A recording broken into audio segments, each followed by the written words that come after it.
But even with all that,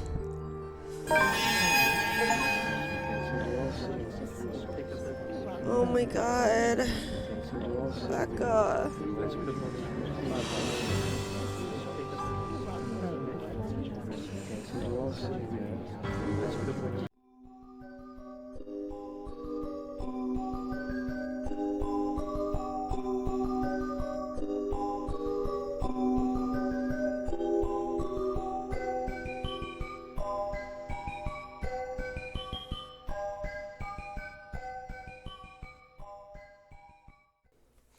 Hey guys, it's Katie and welcome back to The Letter. In the last episode, we continue in Ashton's chapter, and he remembers back on the conversation him and Inspector Abigail had. The next day passes and Ashton goes to call Zach and Rebecca, but neither of them answer their phone, so he just waits around for them to call. Ashton goes into Isabella's apartment to try to find the file she had on the Ermengarde mansion, and he gets a phone call from Officer Renz telling him that Zach has been arrested. Ashton heads over to the precinct and he tries to get information from the guy behind the desk of, who was brought in, because he doesn't want to have them suspect that he is associated with Zach, because I think he's been taken off the case and he doesn't want to get in trouble or anything like that. Chief Inspector Lee shows up and he tells Ashton that Zach had broken into the Wright's house. After talking about the charges of what Zach might get, Chief Inspector Lee tells Ashton to let him handle him. As they are talking, Luke Wright comes in to press charges against Zachary. Luke starts saying very inappropriate things about Zach, and Ashton calls him out, and they get into kind of a fight. Ashton gets so angry that other police officers are holding him back from Luke. Ashton leaves after the fight, and as he's heading to his car, Rebecca calls him, and he kind of tells Rebecca what happened to Zach. He drives back to Samwell to meet up with Rebecca, and Rebecca demands to know what is going on with Zach.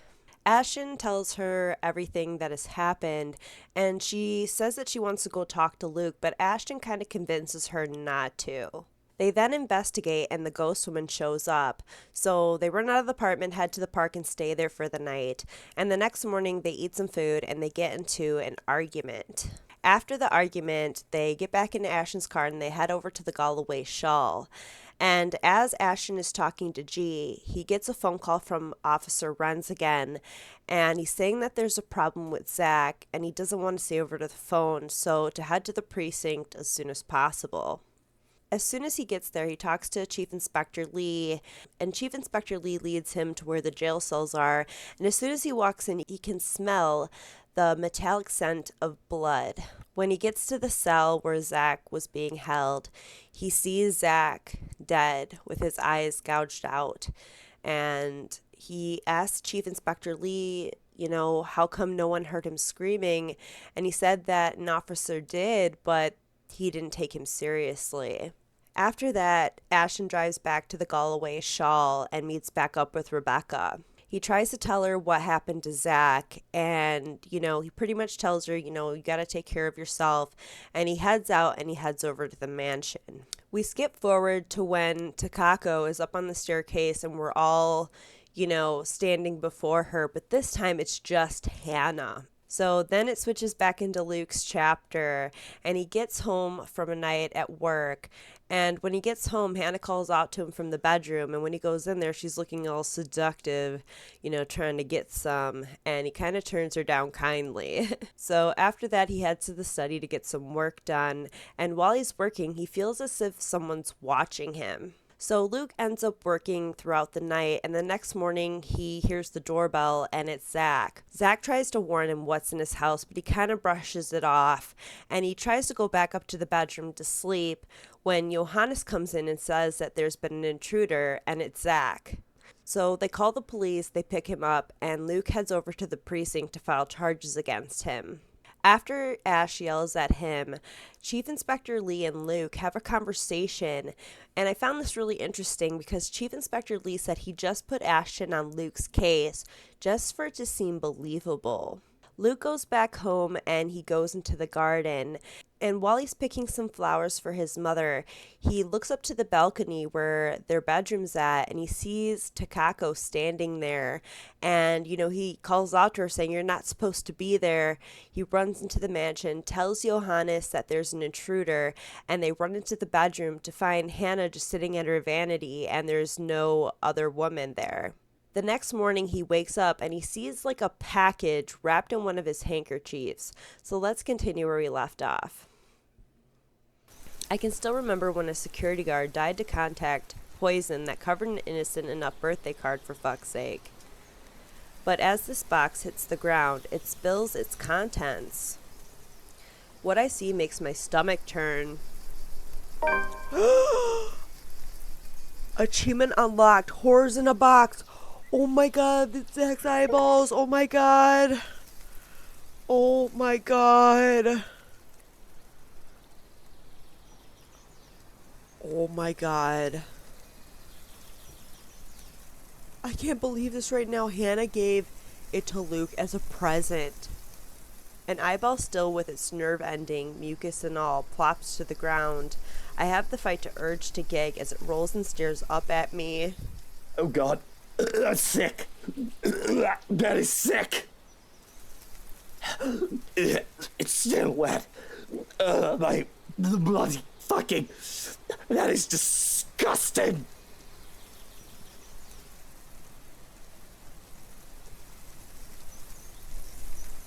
Ugh. I'm not a stranger to being sent threats, but this has to be the first time I've been sent a body part. Even I don't do that. Yet there's no note or sign too as to who may have sent it or how it got here. Well, we all know how it got there. If this is a threat, it's a piss poor way of doing it, considering it lacks proper planning outside the shock factor that sending a body part affords them. Do I even know anyone whose eyes are the same shade? Not Hannah's. No, definitely not. They aren't as pretty and aren't the right color. Oh my god. I can't believe this is still on the screen. I'm so grossed out. Johannes? Mr. or Mrs. Lee? Suarez? McCullough? No, the color isn't familiar at all. Though, honestly, it's not like I take the time to memorize each and every person's eye. This could be anyone's, from a guard or a maid, or one of the other 100 of people I deal with. Kylie can't see this. The kid is tough, but this will traumatize her. Grabbing the handkerchief that was used for wrapping, I try to pick up the eyeball to dispose of it.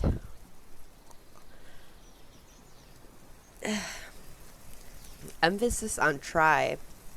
Contact, even with the fabric, has me gagging. The thought of squishing it and covering my fingers with the slick and slime of it made me recoil. But the slightest of touch is enough to make the eyeball roll towards the bed. And in my mad scramble, oh my god, I know this is not funny, but he's like scrambling to pick up the eyeball. Ugh. And in my mad scramble to make a grab for it, it rolls away even farther under the bed until it's smack dab middle. There, it just taunts me from where it sits out of my reach. Green iris fixed on me again, perhaps judging my poor attempts to get it. What the hell with it? I don't have time for this. Oh my god. I don't want to get sick. Ugh. Luke Wright received a surprise early Sunday morning in the form of an oddly wrapped gift. Upon opening the box, however,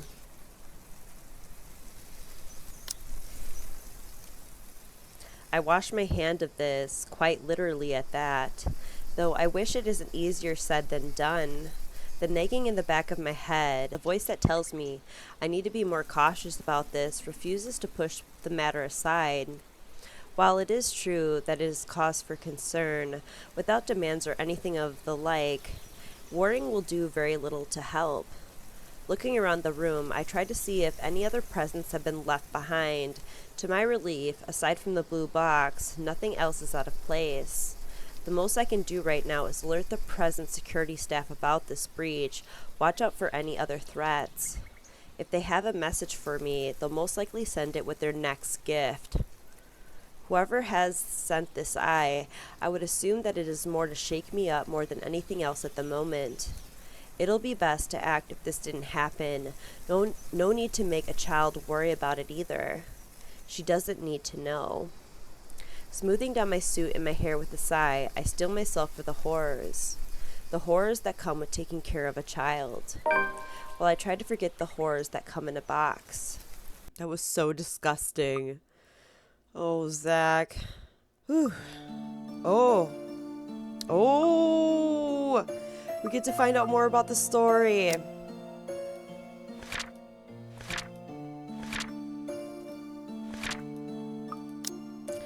It hurts. She doesn't want this. Is this... Oh my god. You lacked care. You forget your place, and you've indulged yourself far too much in this fantasy of yours. This is vile, like vomit and sludge brushing against my skin before it covers me until I'm weighed down. Disgusting. Wrong. Stop it. You've overstepped your boundaries and livery. Stop it. This is wrong. Please. May I remind you that you are nothing but a servant, a slave. So that gives you the right to have someone do this to her?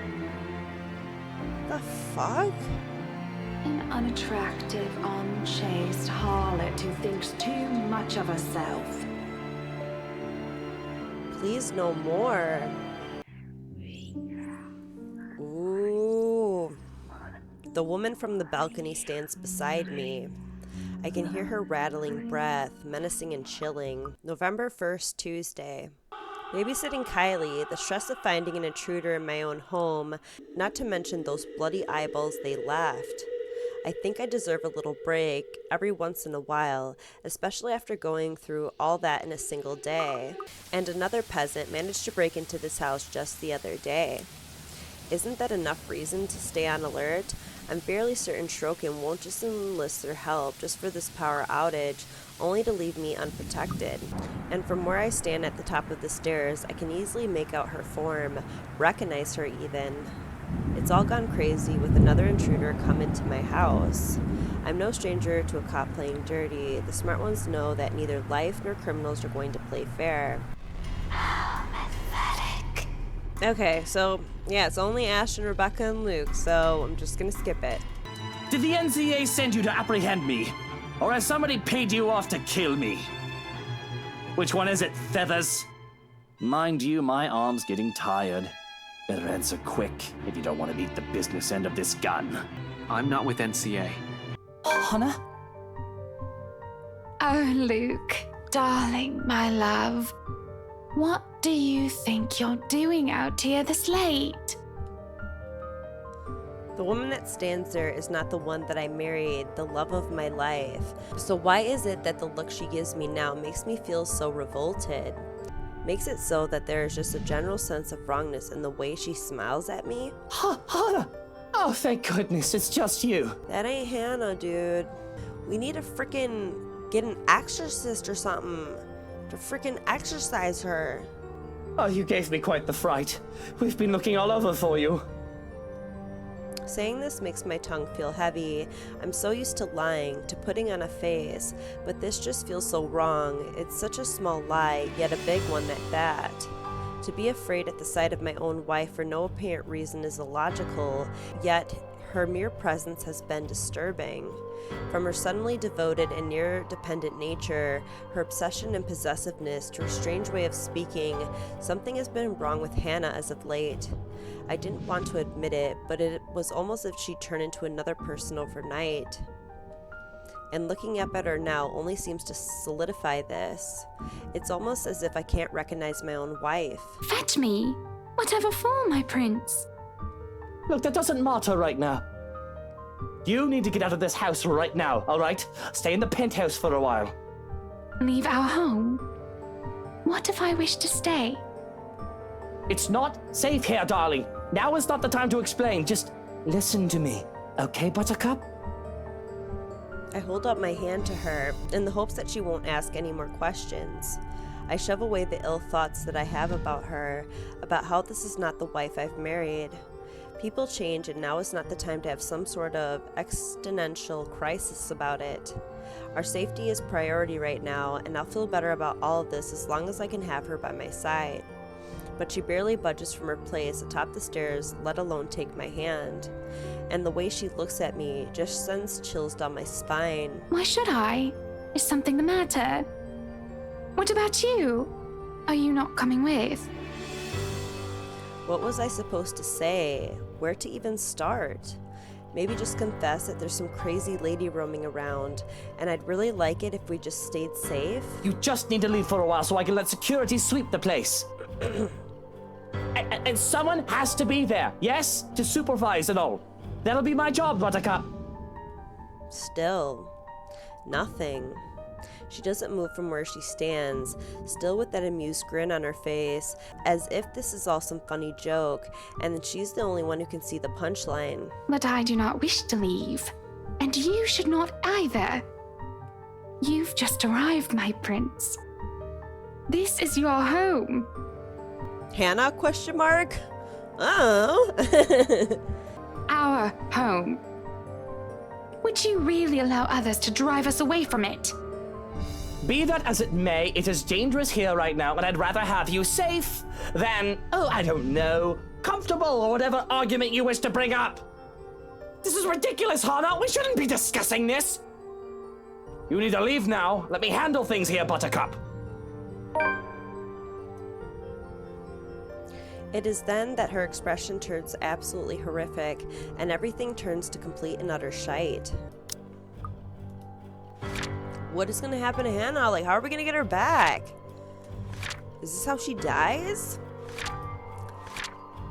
Although baffled and disturbed by Hannah's odd behavior, Luke tried to urge Hannah to leave. She flatly refused, and when Luke angrily insisted, it was then when the whole house shifted before his eyes. Hannah's body shudders and shakes, as if she's about to have a seizure, until her visage ripples and changes.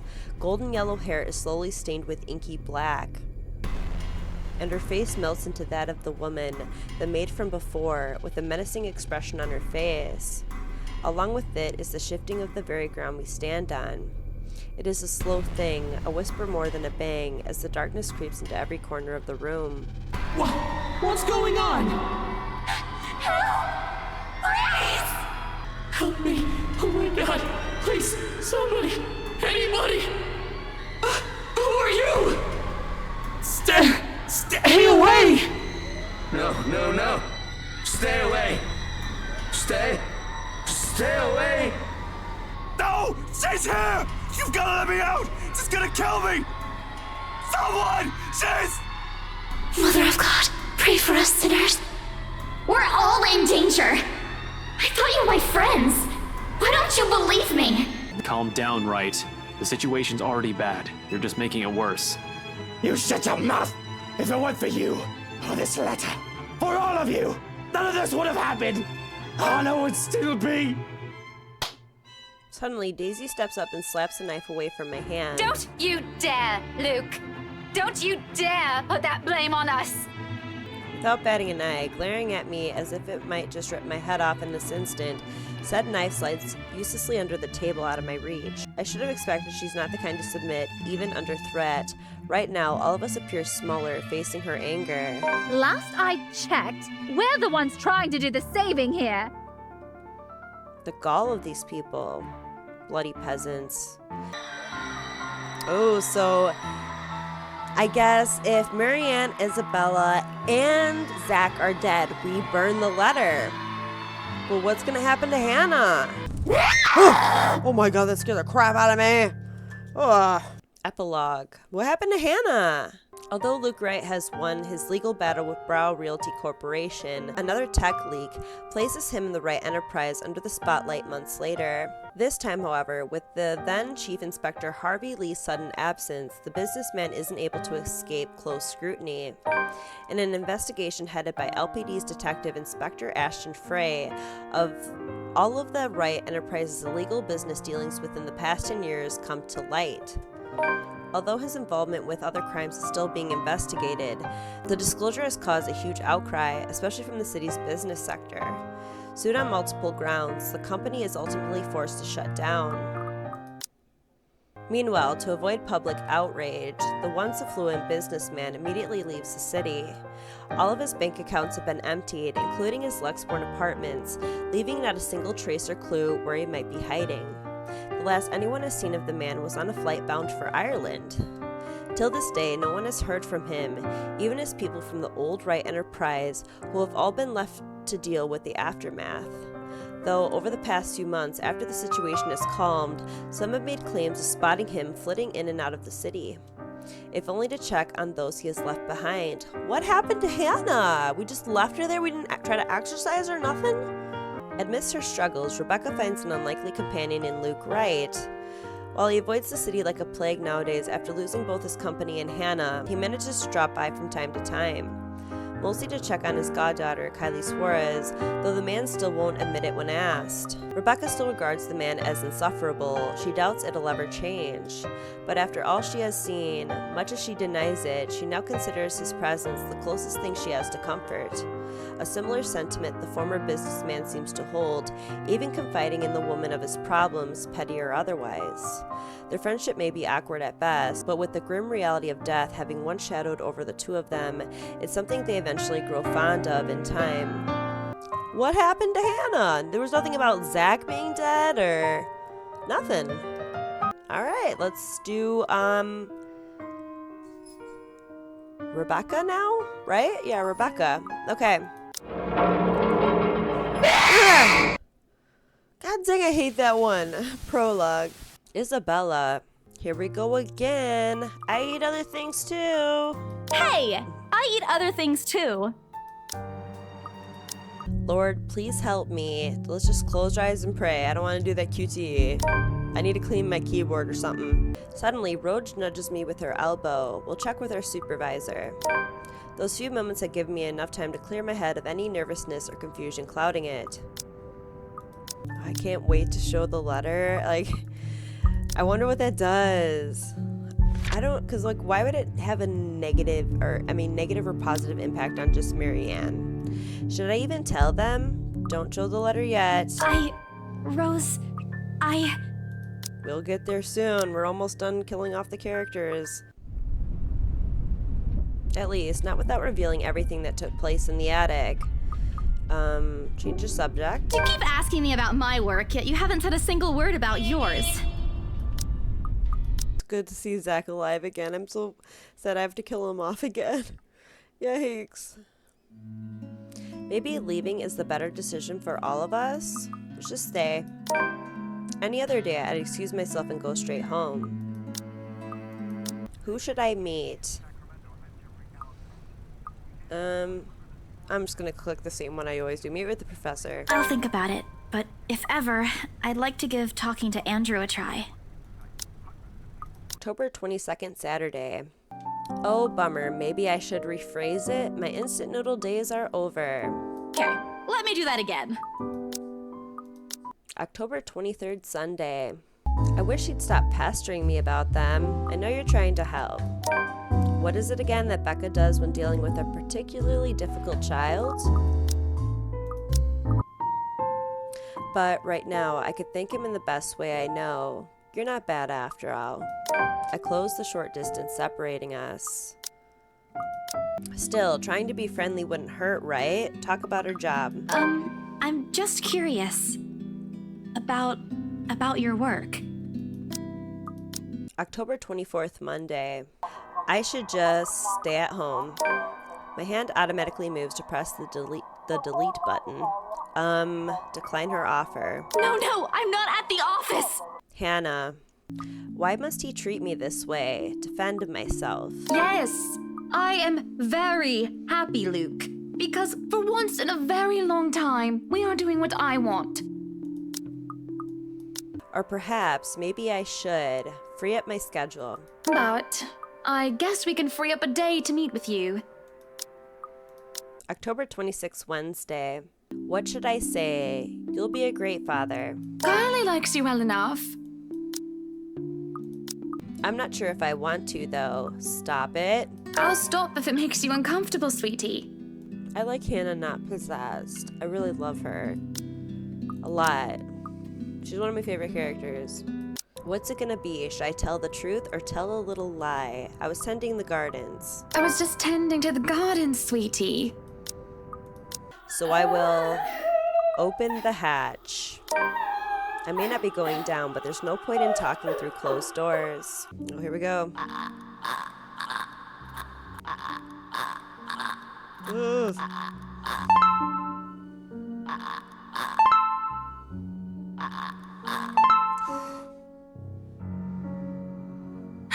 October 20th, Friday. Do I want her to be honest? Be honest with me. Be honest with me, Marianne. I don't need someone to sugarcoat it. October 29th, Saturday. Zachary. October 25th, Tuesday. Who should I be with? I don't know, follow Ashton. In the end, the need to fix whatever rift I have unintentionally opened between us wins out. October 27th, Thursday. Someone has to know. Show the photo to Ash. Ash will give me flack for this, he will. What should I say? Sorry for hitting you the other day. Above all, he was not the one who threw the first punch that day. I do get where he's coming from, but it's really just a gig. Patience can be a tough thing to summon at times. October 29th, Saturday. What should I say? Make sure this doesn't happen to anyone else. Rebecca and I are still here. October 30th, Sunday. Oh, dang it. Ugh. Getting better at finding her, but geez, she still scares me. Ugh. Someone could be in danger. Enter the open window. I can search for Ash, but what if it's too late by then? October 31st, Monday. Marianne. What's it gonna be, Marianne? To sex or not to sex? This is wrong. We're both drunk. October 22nd, Saturday. How should I respond? You have something to say? I give her time to speak up. October 24th, Monday. What should I do then? Check it out. The crash came from the hallway, and I really shouldn't be snooping about. Speaking of which, I have work to do, sir. Straightening my jacket, I clear my throat and look him dead in the eye. Well, we can compromise. I really wish they didn't look at me like that. This is their decision to make. Which floor should I go first? Check the ground floor. Alright, just because there's one troublesome client shouldn't mean I'll let him get in the way of my work. But when I see that no explanation is coming, I think you should ask her. Shouldn't you be asking her this? Isn't her opinion much more important than that of someone you just met in a pub a few nights ago? October 26th, Wednesday. I really should move on. No matter how bizarre their conversations might get, I really must go. Is he jealous? Ask if he's alright. Hey, are you alright there, Whiskey? You're looking like you need a serious drink. October 28th, Friday. What should I do? Stay.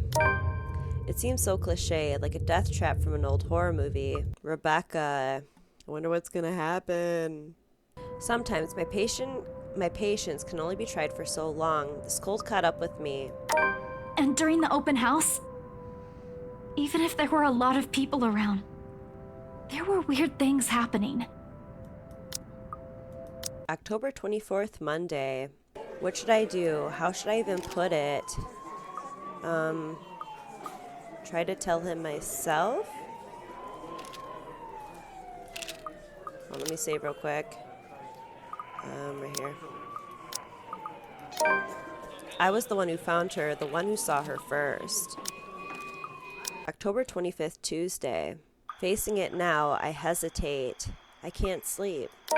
For all my bravado, for all the things I keep telling myself, I don't want to answer the unspoken question in it, nor face his anger and sorrow, or what I will see beyond it. In fact, why not do the most sensible thing right now? Teach him a tough lesson. Shout for help. Let me go, you uncouth lout! I need to do some damage control before this whole thing goes south. Apologize to Luke.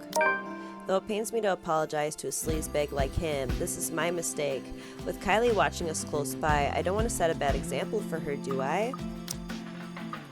October 27th, Thursday. He's childish enough for that, even if what I'm about to say are just mere honest observations. You're good at handling her. Well, regardless of how he reacts, it's not like it'll have an impact on anything between us. Tough choice, but I have to pick one. Okay, but only because Kylie asked. In the end, it's my own fondness for Kylie that wins out.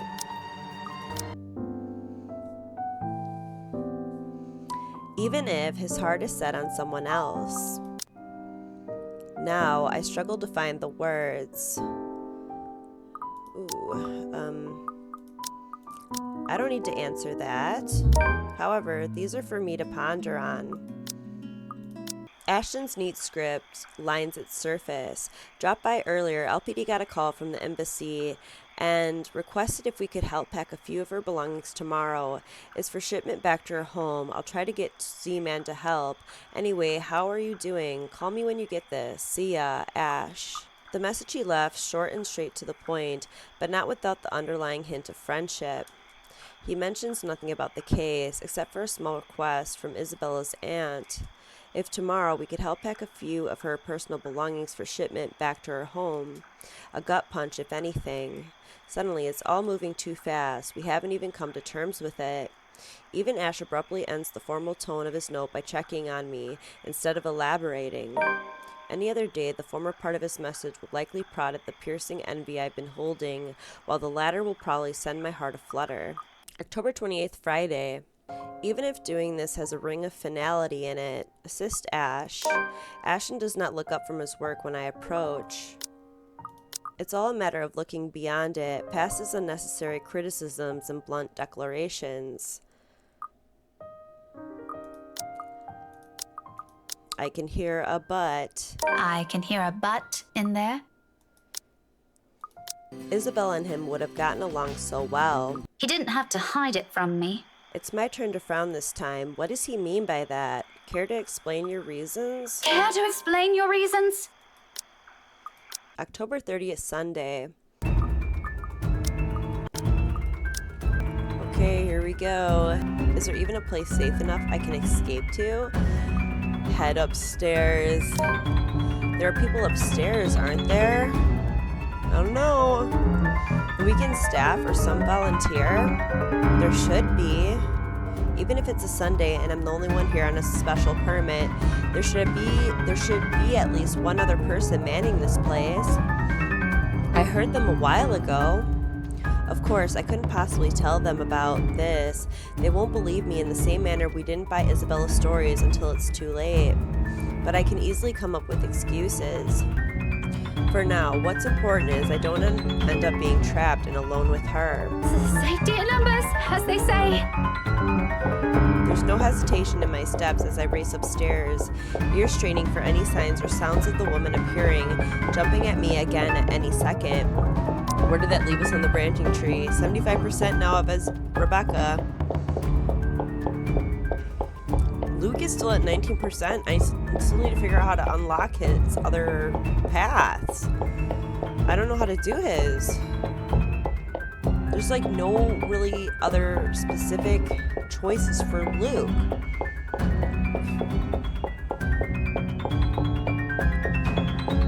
I'll have to figure that out eventually.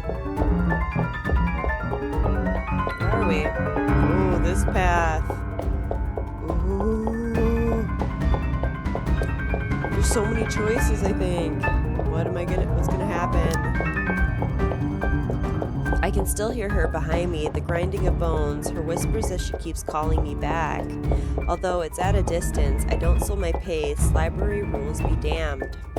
Because no matter how much I pretend to be brave, the level-headed one, or the tough one, this terrifies me. This scares me more than anything. This isn't how I plan to die. But when I get to the third floor, Only silence welcomes me in an emptiness that stretches out far too wide, spanning the entirety of the floor for it to be reassuring. And just behind me, somewhere at the foot of the stairs, panic rises up my throat. No other way now but up. So I bolt, desperation kicking in without warning. Where are we gonna go? I take 2 steps at a time, tripping clumsily over some of it in my last-ditch attempt to escape. But I know, at the back of my mind, I know all of this is futile. With every footfall, with every ragged breath, with every pounding of my heart, it gets hammered to my mind. And it only becomes clear to me once the door at the end opens, revealing the vast expanse of Luxborn's early morning skyline, and with her treading at my heels, blocking my only way out. Hannah! I knew she was gonna show up. Oh my god. How come she didn't show up for Marianne though? Because she didn't... I don't know.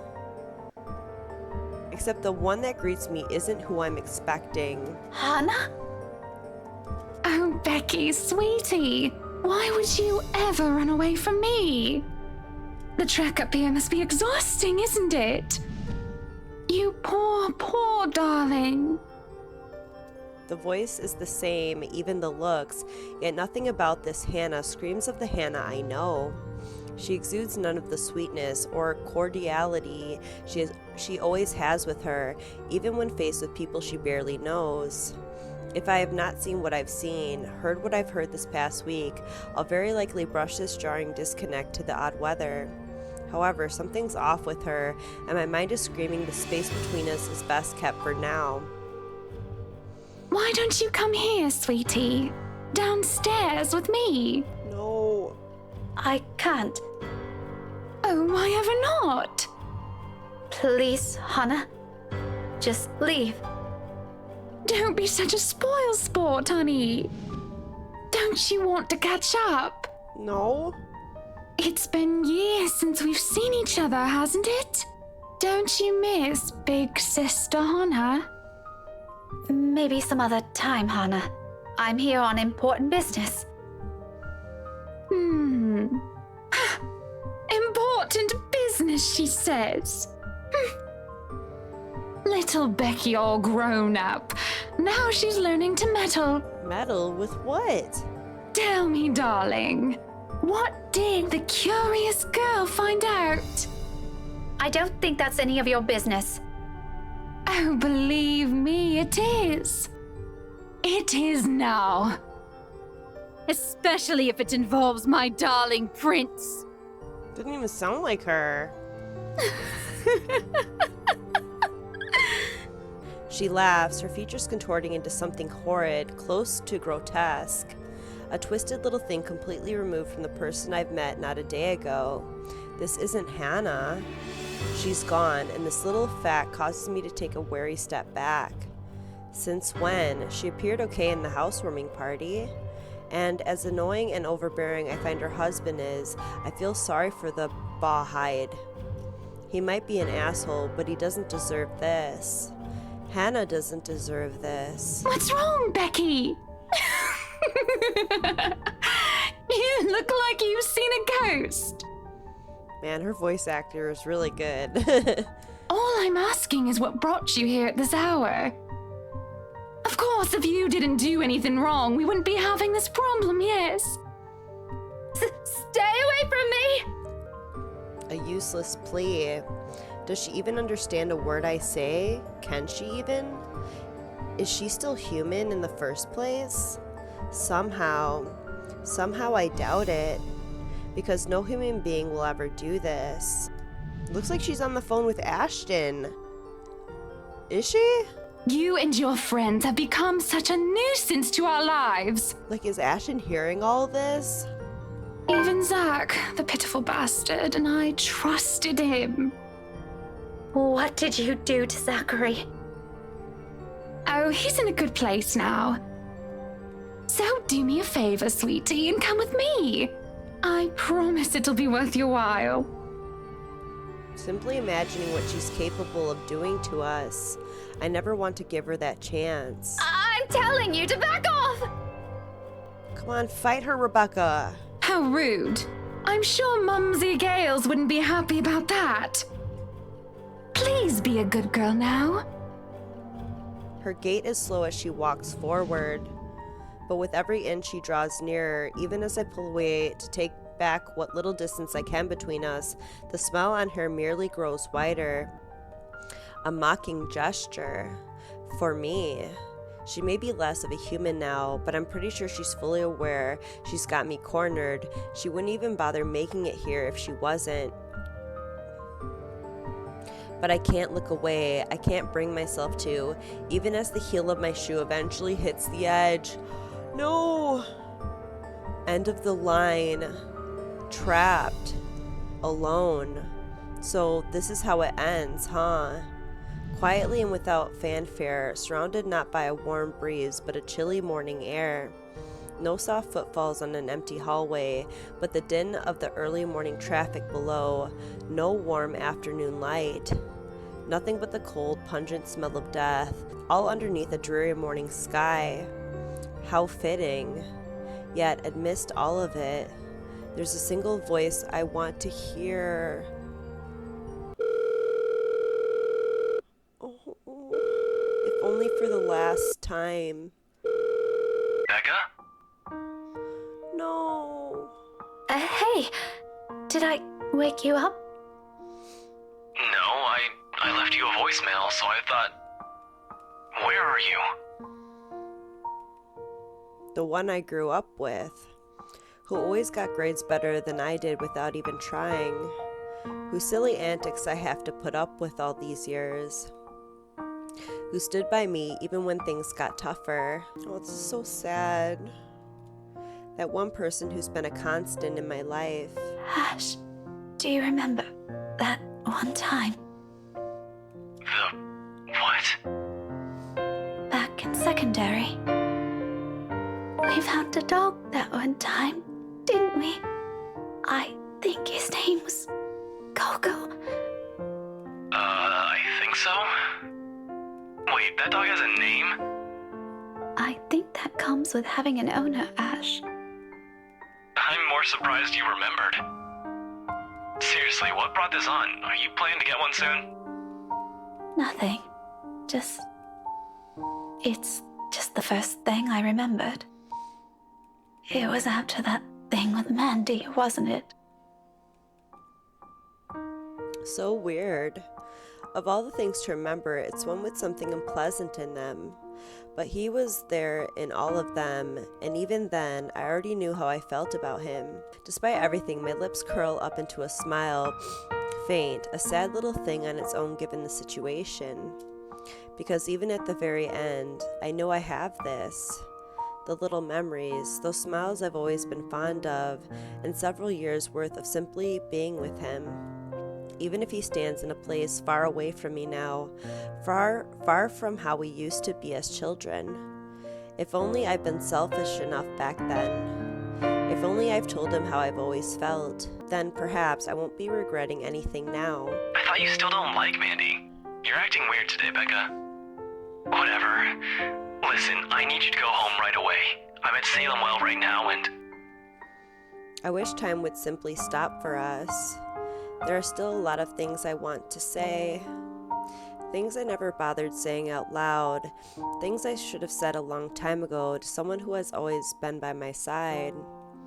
But in this moment, there's only one. And if it means I'll have to be selfish, well... I'm sorry. This will be the last. For what, exactly? Becca, what's gotten into you? I'm in love with you. Achievement unlocked. Too little, too late. Huh? What are you going on about? Since that time in secondary, since you stood in front of me and defended me, since I made that promise to never leave,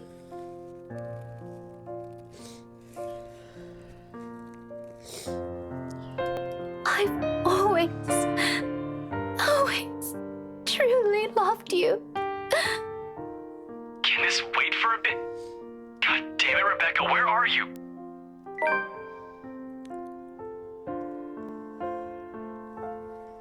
A soft click. No.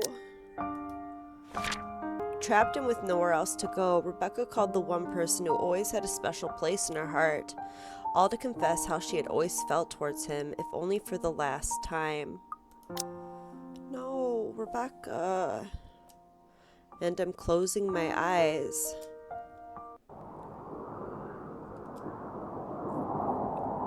There's a rush of air. The sound of the whole world dimming around me, like a song coming to its inevitable end. London Bridge is falling down, falling down, falling down. London Bridge is falling down, my fair lady.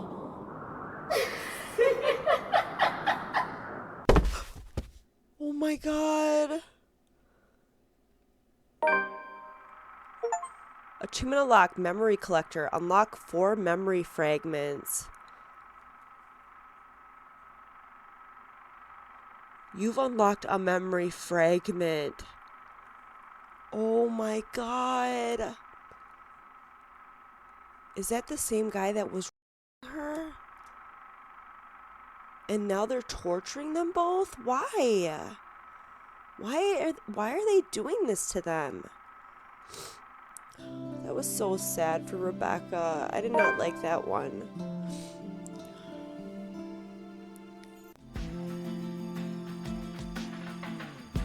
He might have already done so with Isabella, and I wasn't able to do a single thing to keep her safe. I can't let the same mistake happen. I doubt he'll attempt anything in front of other people, though. October 29th, Saturday. How do I even go about this? Insist it's confidential. It's confidential, Rebecca. Here we go. 26983. 25836. Oh shit. Oh! 4197298123. Oh my god. As if a divine power has heard me swearing up a storm in my head, the doors close just as that thing looms near. October 30th, Sunday. The bloke Benjamin saw dropped by here a few days ago. Big guy, around 6 feet tall. This is my friend he's fucking shitting on. Let's rush him. Nobody will blame me if I ruin his pretty face, right? Not with all the shit he said. Nothing would be more satisfying than to see his smug face all battered and bruised. Nearly every fiber of my being is just itching to beat some sense and decency into him. 2 other officers puts a hand on my shoulder to stop me from doing something I'll probably regret. Inspector Abigail and Officer Carl. Don't do it, man. Listen, we all know he's a big shot. Landing a good right hook is only going to do just that. Land a good right hook. This is the first time we're seeing Chief Inspector Abigail. Oh, she's pretty. Well, it isn't going to save your friend, and you won't be doing yourself any favors. If you want him beaten and humiliated, it's got to be in court. I don't know. I'd love to see Moneybags over there get wailed on by Karate Kid. My bet is on that giant with the glasses, though. Well, you're not helping. But you don't want assault charges on you, do you? I don't, but it'd be worth it. Really, it's like I can't even hear myself right now. I've grown so far as a detective, but as I stand here, I'm that rookie detective, reckless in my pursuit of justice all over again. When I shouldn't be, not if a mistake on my part might cost Zach's life. I don't doubt it'll be satisfying, but Carl is right. He's not worth your badge or the trouble. Trust me. Whatever. Just let go, will ya? Their hand on my shoulder stays. If anything, their grip on me tightens. In the end, it's the look that the chief throws my way that makes me falter. An LPD's officer informed Ashton of Zachary's detention. Immediately, he rushed to the precinct where he met Luke Wright, there to file charges against Zach. But before the detective could confront him, his fellow officer stopped him, much to his annoyance. Sup, I'm Ash from Deluxe City. Baggers, watch out. Can't Though beat before me. I can make it out and return to my car, my phone rings. I'm a cool dude. Pretty fly for an A Asian quick guy. glance at the caller ID Sup, shows Ash Rebecca's from name Deluxe blinking on the City. screen. Back as- Without wasting any time, I answer the call. However, the tone she assumes isn't what I'm hoping to hear. Becca? Hey, did I wake you up? Ragged, a bit out of breath, there's a tinge of urgency in it. Listening to her from my side of the line makes it seem like she has just run a marathon prior to this call. No, I left you a voicemail, so I thought... Where are you? Ash, do you remember that one time? The question catches me off, to say the least. Where is she going with this? The... what? Back in secondary. We found a dog that one time, didn't we? I think his name was Coco. I think so? Wait, that dog has a name? I think that comes with having an owner, Ash. I'm more surprised you remembered. I do remember picking up a dog sometime during secondary. I'm just not sure what's so remarkable about it. It's just a dog someone else owns. Not a memory I'd bother keeping and remembering the way she does. To be honest, really, of all the things, still, a laughter escapes me. Seriously, what brought this on? Are you planning to get one soon? Nothing. It's just the first thing I remembered. It was after that thing with Mandy, wasn't it? I thought you still don't like Mandy. You're acting weird today, Becca. Whatever. Listen, I need you to go home right away. I'm at Salem Well right now and... He's not at Salem Well, he's at the Precinct. I'm sorry. This will be the last. What? Suddenly, her voice hitches, almost as if she's in tears, and it sends every alarm bell ringing in my head. For better or for worse, something more than wrong is happening on her end of the line. Regardless, I give her the focus she asks of me. I don't want to think that she is nearly pleading for me to listen. I'd like to imagine that this isn't horror and a deep underlying resignation that I hear in her voice. I'm transfixed. For what, exactly? Becca, what's gotten into you? I'm in love with you. Huh? Oh no. What are you going on about? Since that time in secondary. Since you stood in front of me and defended me. I'm start crying again. Since I made that promise to never leave. I've always truly loved you. Can this wait for a bit? Whatever her words mean or feelings they carry ceases to matter in this instant. They're all inconsequential when someone, Rebecca's life might be in danger. This whole thing isn't just wrong. Wherever she is, something's fucked up is going on, and I'm here listening to it right now, helpless. God damn it, Rebecca, where are you? A laughter, and then the line drops dead. Becca? Rebecca! Dread turns into terror, and the sudden pandemonium in the precinct comes rushing in all at once. Officers barking orders, the rapid tapping of foot against the floor, and people shouting for a dispatch. There's a split second where I'm torn between trying to figure out where Becca is and finding out what happened to inspire such chaos all of a sudden. See, Luxborn is peaceful as cities go. If there's any crime, it's usually low-key, in and out of the public eye as quickly as they come. Things are kept private and on a need-to-know basis, unless the media catches wind of a high-profile case or if something really odd happens. Of course, there's gossip and people talk, but everybody minds their own business most of the time. So when commotion happens and people are shouting for dispatch, you know there's trouble. 2 words, broadcasting over every police radio all over the city, including the one on the front desk, to fire everything up. Jump her up. Dude, it sounded like she hit the ground. Jump her up. The emergency service unit is assembling, each one hoping that they'll be able to talk this one down. An ambulance will already have been placed on standby. The library isn't too far from the hospital. Regardless, it spurs something in my gut. Copy that. Can we get a 1020? A cold, hard feeling that tells me I should be there. Jumper was spotted on the rooftop of the city library. Need dispatch immediately.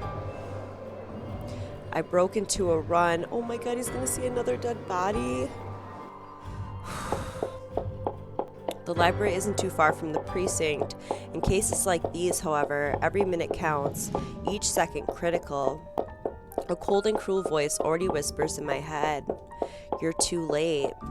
I want to believe it isn't. I hope and wish it isn't who I think it is, because I don't want to be someone who has been so useless in that exact moment, frozen useless by apprehension when I heard her speak. I knew something was off, goddammit. I don't want to think it might have been her final words I'm listening to. But the horrifying possibility that what I fear is real drowns out everything else. You're too late. Anything and everything in front of me are mere obstacles in my way, and I can run, jump, push everything aside as I try to make a beeline for my destination. I don't even have time to let go of mindless apologies or to explain that there's an emergency to the bystanders I've shoved aside. But even with all that, achievement unlocked, fall from grace. Oh my god. Becca.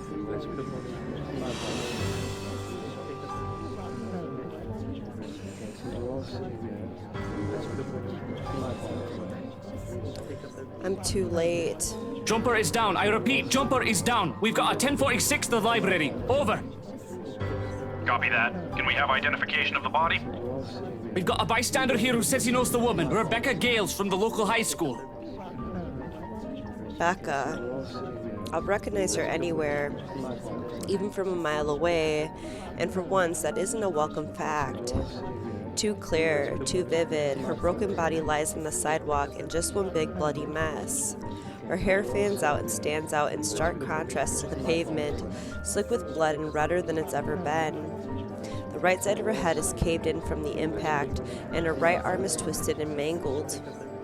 And there are those words again around her, "Help me," just like the letter. 10-4. Medical personnel are on their way. Gone. All available officers have been dispatched for crowd control. Over. She's gone. We'll go. Over and out. And I wasn't able to do a damn thing about it. Shortly, officers moved to pull the bystanders away from the scene.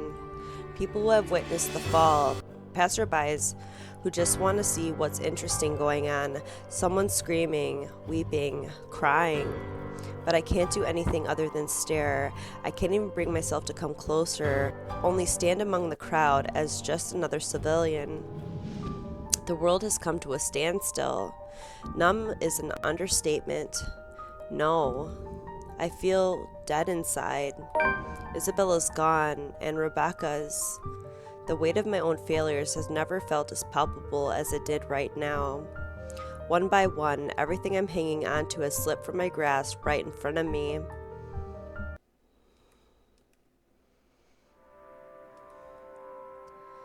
I have no idea how long I've stood there, how many seconds and minutes have passed, simply watching the commotion.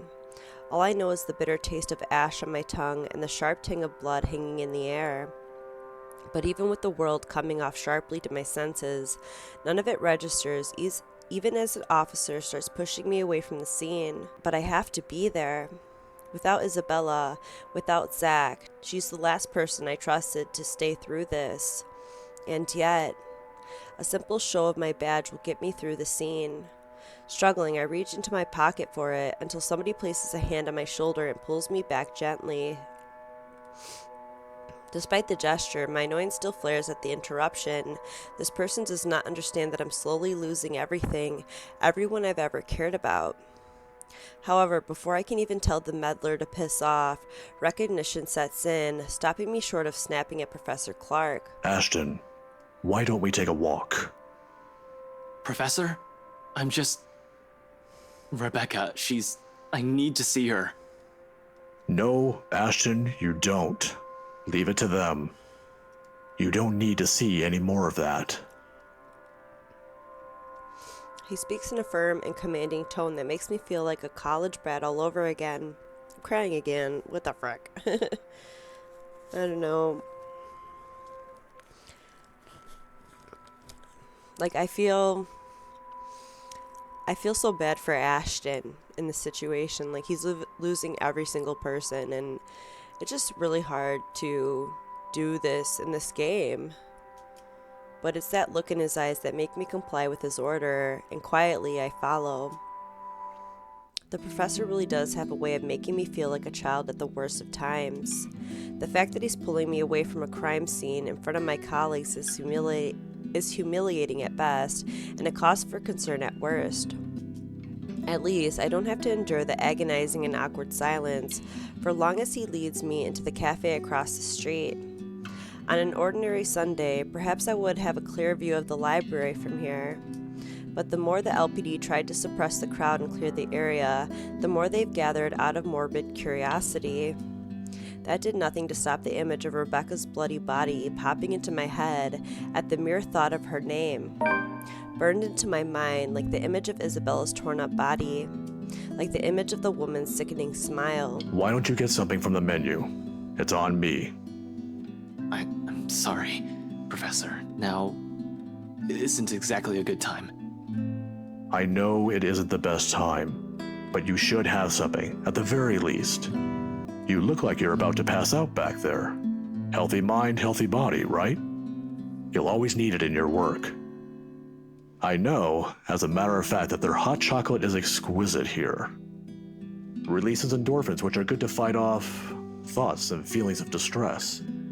It should do you some good. A chat and some chocolate. I'm willing to listen.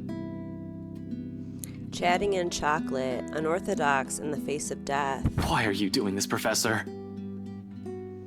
I don't mean to interrogate. He has done nothing to deserve the brunt of my mood.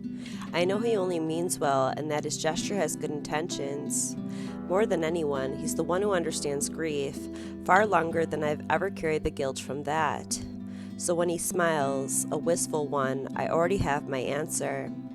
In the end, we simply let the silence pass us, the sorrow to hang over us. He orders for me, but the food remains untouched. For a few more hours, we go on like this, silent, wordless, unable to phrase the ache that has been brought on by loss. He does break it after his third cup, if only to check on me. How are you feeling? You haven't touched your food. Not good, to be honest, but that doesn't mean you had to pull me away.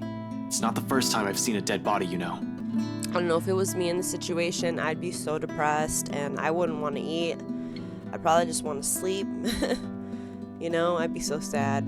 In a typical crime scene where the victim is a stranger, yes. But what if it's a friend? It flashes in my mind fleetingly, still too clear, still too vivid. The iron tang of blood still lingers in my nose. Oh my god, why does he have to come out like that? Oh my god, stop. The iron tang of blood still lingers in my nose, as if it were yesterday when I entered that room. I'll keep that in mind. You're not that bad after all. We're all in danger. I thought you were my friends. Why don't you believe me? She's the first one, and I've never forgiven myself for it. I'd rather not talk about that, Professor. I know you well enough, Ashton. You'll see that body, and you'll beat yourself up about it with what-ifs. Scold yourself about what you could have done to prevent it. I don't want you to blame yourself. Not when I know how awful that feeling is. It's not a healthy way to live. Don't make the same mistakes I did. I know it's not my fault, but to an extent, isn't it? I'm a police officer. I'm supposed to stop things like this. To serve and to protect. That's what I swore when I joined the police force. I've got a badge, months of training, and even a gun to do it. But I can't even protect my own friends. Isabella, Rebecca, Zach. Have I been of any help to them at all? Besides, I should have kept a closer eye on them after what happened to Isabella. Why are you telling me this? I just want you to realize that it isn't your fault. It is not. You can't be everywhere. Cop or not, You're just one man. I was the one who called the police about the jumper. I didn't know it was Rebecca. We met earlier this morning. She asked for library privileges to access the NMRR, and I was happy to be of assistance. Perhaps, if I was with her, this wouldn't have happened. If it's anyone's fault, it's mine. I want to tell him it's not. Ease off another guilt he's intending to carry, that the reasons are far from what he's thinking. But what am I supposed to say? I'm aware he enjoys looking into those stuff from an accident point of view. How do I explain, though, that Rebecca didn't commit suicide without sounding absolutely mental? I don't even have all the pieces of the puzzle yet. Even if I feel like sharing, sitting here and talking about it is a waste of time. There's still Zach. I can't let this happen to him as well. He hasn't even found Zach yet. I should be out there trying to make sense of things. Sorry, Professor, I have to go. Ashton, wait. I pause, looking to him. I'm not entirely sure what he has seen in my face, but all of a sudden, the stern look in his eyes softens. Similar to all those years ago, before death has become a familiar shadow, like looking at a mirror and seeing it myself in it a few years from now. If we ever survive this. I was just going to say, be careful. In the face of it, a smile is all I can offer. When am I not? Without another glance, I head out.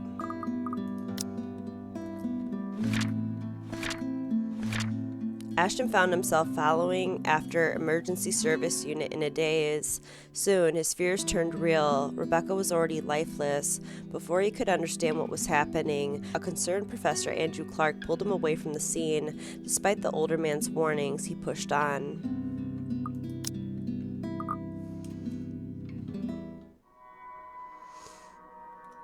Death notification is a task I avoid like a plague. Although I've known Rebecca since childhood, there are plenty of reasons why I shouldn't be the one breaking the bad news to her parents. 1. Protocol states you're always supposed to do this in person. 2. Protocol also states you're supposed to do this with a partner. And 3. I've never been good with words. But here I am, unceremoniously thrusted into the task, all because there's no other one. As expected, everything goes as well as my blunt mouth can take. Miss Gale's relentless sobs echo loudly through the receiver when I finish informing them, while all I can say before ending the call is an empty, I'm really sorry, Mrs. Gales. Before ending the call with a click and heading back inside Isabella's apartment. Her mom's voice still rings in my ears, even as I leave it in the hallway behind me. Here, though, there's only stillness, heavy, deafening, suffocating. Wordlessly, I take the empty space on the edge of the bed. Despite how peaceful this all seems, the gravity of that news has hit hard. It's in the dense air now lingering in the room. It's in the deafening silence left by the absence of this room's occupant. Most of all, it's in the heavy feeling that has made its home at the pit of my stomach. Becca's the last person I need to account for, damn it. Although Zach's in a holding cell right now, he's safe. Where did it go wrong with her? I've already lost Isabella. How could I make the same mistake again? What do I do now? It's a question I've been dreading to ask myself, if only because I don't have an answer to it, uncertain as I am. How many more close calls do we have to go through? How many deaths do we have to witness? How long can we keep this up? We're bound to break at one point. No normal human being with a sane mind can last like this, losing people important to them, one by one, right in front of them. I don't even know how I can keep myself safe. Quietly, I reach for the papers I brought with me, sifting through the pages before laying them out on the table and getting down to business. All at once, everything we've brushed off, carelessly ignored, and rudely dismissed have been laid out for close scrutiny. Okay, I'm just going to skip this because he's just going to investigate. He's the only one left. I'm not getting anywhere useful with this. I'm also missing a lot of things here. There's a gap, a huge one. Somehow, even with all this information in hand, it still feels like there's something I'm overlooking. Sooner or later, she'll get us like what she did with Rebecca and Isabella. Before that happens, I have to put an end to this. Maybe I should check in on Zach. I have to warn Zach.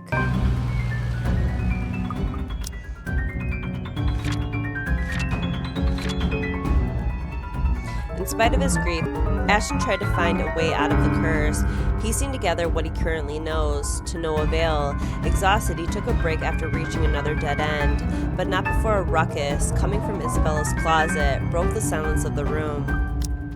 October 31st, Monday. So far, all we've done is run, snoop about, read stuff, and run again. It frustrates me to no end how I'm still no closer to an answer. Even my car reflects the state my mind is in. If Becca were here, she'd give me an earful and tell me to take care of myself better, say that I'm killing myself on the job, or when I'm dead. The only thing pushing me right now is some stubborn will to live, to survive this, not for me, but for the sake of the people I lost. So someone will remember. A stretch is still in order, though. I've been sitting here since last night. My phone buzzes, halting my movements. I placed the damn thing on silent last night, but it is nothing to keep it quiet. As it vibrates from my pocket, I don't even know if I want to answer it right now. It has brought me nothing but one bad news after another. Thinking back about it only makes me want to chuck it into the closest trash bin I can find. Not that it'll help things, of course.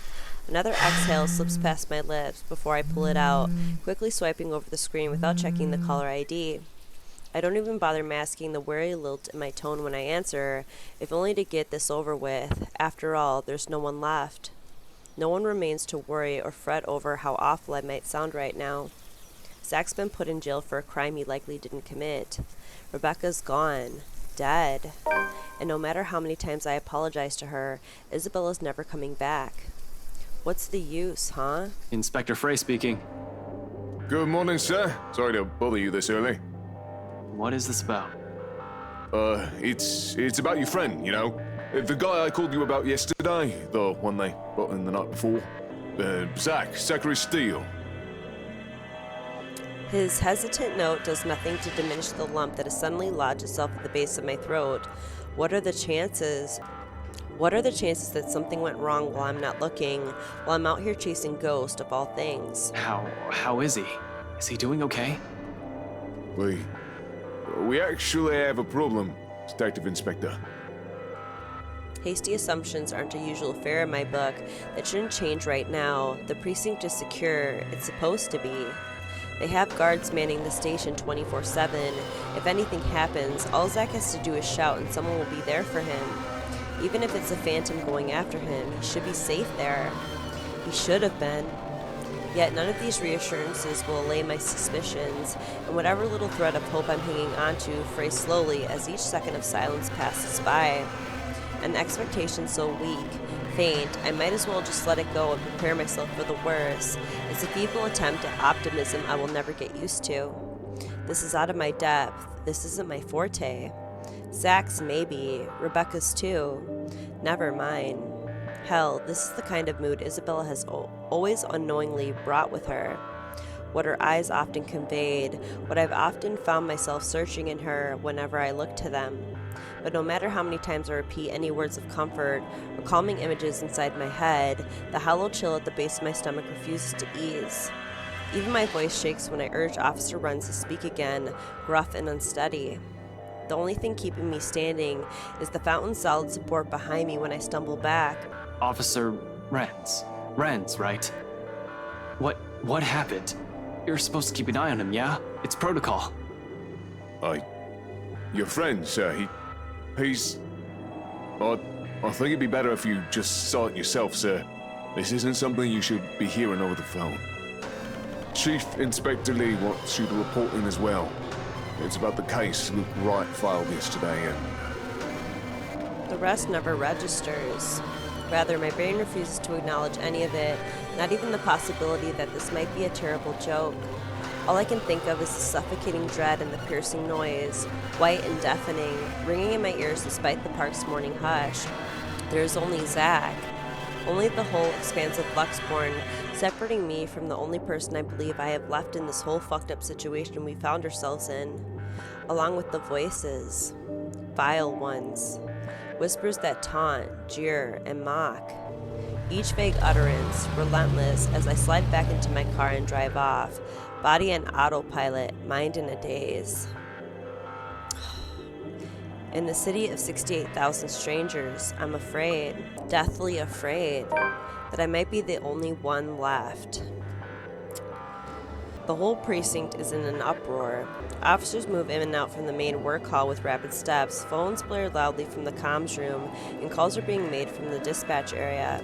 I'm not sure if you can call this a problem, Frey, but I'll let you be the judge of that. Follow me. And you, I want your full report about this by the end of the day. It better be good or you are kissing that badge goodbye. The officer he's addressing, the sergeant, a man in his late 20s to 30s who transferred here last year, shrinks back in his chair. I don't quite remember his name. I've only seen him quite a number of times since I'm often out of the precinct. But if my memory serves me right, he's the guy currently assigned a late night shift, at least until the month ends. After spending the night at the local park, Ashton tried to figure out what his next steps will be. A phone call interrupted Ashton's musings. Although only vague details were given, gut feeling told him that something had gone wrong at the mere mention of Zachary. The detective hurried to the precinct, expecting the worst. It's because you didn't listen. It's all your fault. Why won't she believe me? Over and over and over, rising and ebbing, a tidal wave of thoughts and murmurs, surging and crashing against my ear, more deafening the drum of my heartbeats and shallow gasps, churning and heaving, till the cell finally comes into view and I am afforded a clearer look of what's inside. Perhaps the same plate written on the floor closest to him, the same one left written on the pavement close to Rebecca's remains, like the one I've seen in Isabella's room that night. Just like Rebecca's bleeding corpse on the pavement, just like Isabella's mangled body in her room. Another memory, it will probably haunt me until my last dying breath, because the people I care about the most are all gone, and I couldn't do a damn thing to save any of them. I acted too late, and in the deafening silence of my car, the only thing I'm able to do is close my eyes, rest my forehead against the cold surface of the steering wheel, and scream. Oh, uncheap and unlocked, a bitter pill. In the end, you're unable to do anything. Scream until my throat bleeds raw. Scream until my lungs burn. Scream until all that remains are the guilt and the tears. But they're gone, all of them. Out here, alone in broad daylight, the idea feels too palpable, too real. It's a painful truth I have to wake up to now. Every day from now on, if I ever survive her curse by some awful stroke of luck. Hell, I can almost see her at the corner of my eyes, leering at me with that cruel smile of hers. I can just hear her mocking me in my head, laughing. Why didn't she go after me first? I saw the letter before Rebecca and Zach did. Why can't she just kill me after she's finished with the others, so we can all be done with this? Why? Why are you doing this? Do you even know what you're doing? How many people you've hurt? Do you even understand? Do you even realize what you've done? But it's inane to ask questions of it. It's not even human. It doesn't understand pain. It doesn't feel guilt. It's irrational to even expect an explanation from her. Just like how irrational it is of me to reach for my gun and decide to keep pushing at this. Light glints briefly on its surface, as if in agreement, before I holster it. Because no matter how bleak and hopeless everything appears now, the people I've lost, they won't want me sitting here. I've got to do something, if not for my sake, then for theirs. For their memory. I'm getting nowhere dallying like this. I have to move. I still have one more lead I can look into. The mansion, including the people currently residing there, the rights. Especially if my assumption's correct, and that's the reason Zach was there, was because of the curse. Something must have happened there for him to see the need to look into it and break inside that place. What if the couple has fallen victim to the curse? It doesn't fall outside the realm of possibility. I've been so biased, not even thinking that they might be in danger as well. But during the open house with Isabella, they might have seen the letter and... fuck. Stupid, stupid, stupid.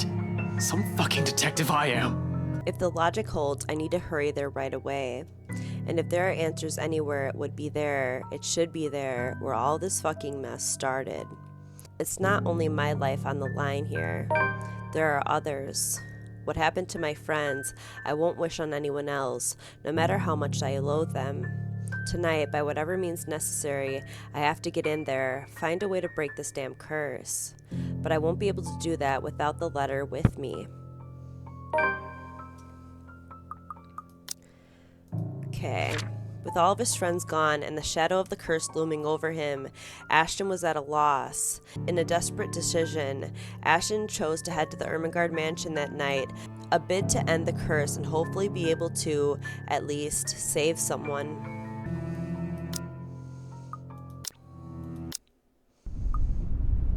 The wind has already picked up when I exit my car and return to the precinct. November 1st, Tuesday. What about Becca? Oh, the way she fell to her death. But all you did was watch. They're all dead because of you. In the end, your own incompetence led to the deaths of everyone you cared about. Especially when they've yet to be warned about that curse and its horrors. Maybe the wife? Though one can't really tell if it's her, the way the walls echo her voice. The momentum alone sends me reeling forward. It barely even registers in my head that the woman's gone and the room's as normal as it can be. What, Johannes didn't attack him? That's weird. Not above the pain suddenly shooting up my side when I hit the floor. But before I can get my bearings back, a hard enough blow to the head makes everything go dark. What? My consciousness stirs in a haze. What? So we got knocked out instead? Why? The sobs led Ashton to the mansion's attic. In the middle of the room, he found a woman crouched on the floor crying. Cautiously, he approached her, but as he was about to reach out for her, something hard collided with the back of his head and knocked him out. My consciousness stirs in a haze. Now, the only thing people need to know about a blow to the head is that they hurt real bad. I swear, people need to stop breaking into my house! What is wrong with all these lunatics? You'd think they'd put more thought before stumbling into somebody else's home unannounced. I suppose the act of committing crime must have some attraction to the insane. What is happening? Of course, you'd know all about that, wouldn't you? But short of a concussion, as long as the poor guy wakes up soon after, they're going to be fine, for the most part. I'd bloody gut you! But you won't be able to clean up after if you're the sorting corpse, will you? I'd love to see you try. When was the last time you... Oh, there we go. The dumb cop is waking up. People really need to worry if the guy doesn't wake up within a few minutes. That's a sign of brain damage or, well, death. Still, even with a short time of unconsciousness, there still might be problems. Slight memory loss and forgetfulness, for instance. I do remember finding an attic. So, where am I now and what happened? This is so different. Those are the questions I really wanted answers to. With the pounding in my head, I can't focus long enough to worry about anything else. Can't even remember how I got here. But aside from the fact that it feels like my mouth is stuffed with imaginary cotton, I can feel the thick tape that prevents me from asking. The only thing I really managed to vocalize, especially with the raging headache, is a muffled fuck. Surprisingly, I soon find that I am not blindfolded. Usually, it's both or the other way around. My eyes soon adjust as the image of the study swims into view. That, at least, answers one of my questions. Not too far from where I stand, Wright and his butler stare at me, much like how kids stare at the frog they're about to dissect. It doesn't help that I seem to be cuffed to something, with my arms raised up high. My coat is gone, along with my other belongings. I don't have to wonder where they are, though, as I can spy them on a serving trolley next to a silver platter and clock? And Kolak? Really doesn't bode too well for me. Awake already. He's only been out a few minutes. Shruggin, did you not hit him hard enough? Shouldn't he be out longer? That rolling pin was made of metal. So he got the rolling pin instead of what Isabella had? His skull must be very thick. I only want to knock him out, not kill him, silly man. If I really wished him dead, I could have easily targeted his Tarion. That, or the back of his neck, just below the skull. Oh well, look at it this way. It is good news. This means he'll be capable of giving you the answers you seek, yes? True, true. I do have many questions for our trespasser here. Why don't we start up with the most basic of questions? Why are you here? Of course, if he starts squealing like a pig, perhaps we might need to gut him like one. What do you say, little pig? What the hell is happening? Normally, I'd be insulted at being called little, but there are more pressing matters to attend to. For instance, convincing them into letting me go and making sure I, at the very least, don't die while I'm hanging like a piece of meat on a hook. Maybe I can still salvage this confusing clusterfuck of a situation. Think you can just get the drop on me, you dodgy little shit? You underestimate me, just like every other meathead out there. You really should have taken more precautions before treading into the wolves' den. Shouldn't you be trained for this? Whoever you work for sure did a shit job with you. Which is it, huh? Which is it this time, huh? The National Crime Agency? Or were you sent to kill me? Not that being one or the other will do you any favors, of course. They wait, expecting an answer, which is ridiculous, seeing as how they gagged me. Not to mention the ability to form coherent sentences is made difficult because of a serious case of fluff for brains. Did he have to hit me so hard? It was him who hit me, isn't it?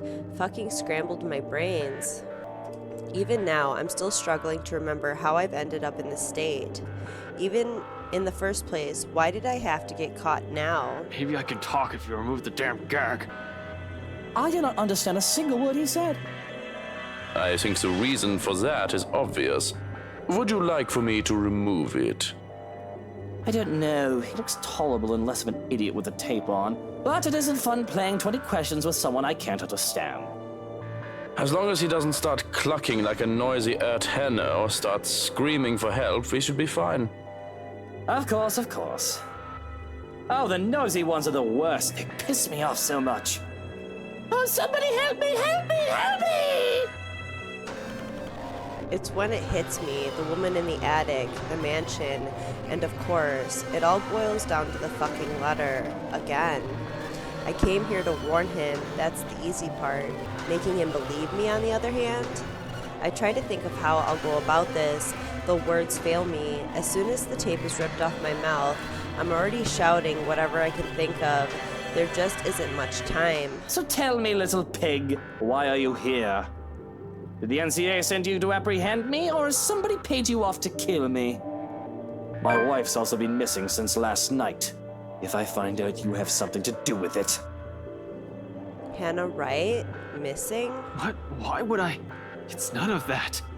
That's not why I'm here. You have to believe me. There's someone else. I think it came from this house. There's this letter and a curse, and she's... We're all in danger. You need to let me go so I can help before it's too late. You saw the letter, you must have seen it, and we're going to die because of it. Judging by the looks on their faces, they're not sure whether to take me seriously or not. They must think I'm a lunatic.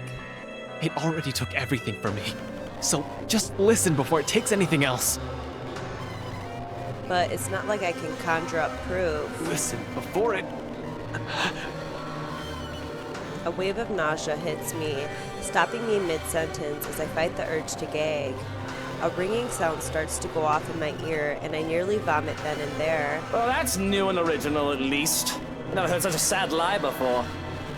How could a pathetic little man like you be of any help to me? Sounds like some convoluted reasoning a hitman would try to sell.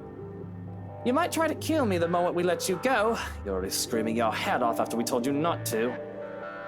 I'm not with NCA, all right? And I'm not a hitman. I'm an inspector with LPD, okay? But it doesn't matter right now. What matters is you untie me and we get to a safer place. I don't have time for your bullshit. Just let me the fuck go. I've got a clean conscience. I'm only trying to save you. She's coming, I tell you. I apologize. I think I did hit him a little too hard. Dude, he's trying to save you guys. Before Johannes dies because Ashton handcuffs him to the bed, so I wonder if he survives this time. He's already talking in riddles. Next thing you know, he'll be speaking in tongues. Please, you have to believe me. We're all in danger. Let me go, damn it! Yeah, I think that running pit did knock his brains off a bit. What do you think he's talking about? She? I can't really tell you that, as I have no idea. I don't really care to find out about every woman in your life, do I? What I can tell you is that I found a few interesting items in his coat pocket. A gun and a badge for an LPD officer. A detective, specifically. Well, I mean, it's a little pig's telling the truth. This doesn't sound familiar to you. He's the one who's been snooping about, I believe. He was also there, if my memory serves me right, at the precinct when you filed a report. Those words would have got me worrying, but with the signs of what could be a concussion popping up, I didn't have the capacity to care right now. I'm more worried about the bile rising up my throat, threatening to spill from my lips. Wouldn't that be funny if I vomited on them while they tried to interrogate me? The detective inspector assigned you to look into me. They did mention that. I didn't think he'd take my request to assign someone incompetent seriously. He's not NCA then, but he can still be a hitman if he's a dirty cop, can't he? Yeah, it's not improbable. I am not a hitman! And don't touch my goddamn gun, it's not a toy! Well, it might as well be. That's what a hitman would say. I'm not taking that risk, am I? I'm not going to die by acting like an idiot. Besides, I know that the investigation on me was called off by the chief inspector, so your alibi doesn't hold. You shouldn't have been here. You're still a threat. Why is he so damn paranoid? Not that I'm one to talk. I'm telling you, you saw that letter, didn't you? I don't know how it works, but everyone who's seen it ends up dead or in an accident if they don't go missing entirely. I know this sounds crazy, but you have to believe me. And it might even have something to do with why your wife's gone. Hold on, I want to see what path that led us on the branching tree. Okay. Wait, I still missed something. A QTE. From what path? Oh, I don't know. Frick. I still gotta get that QTE somehow. Shit. Oh, that was the QTE I did for the elevator. I was supposed to fail it. Well, maybe next time I can then. I'm gonna have to write that down. Okay, so we... Wow, look at... How am I supposed to get on all these paths? What is this? Holy crap.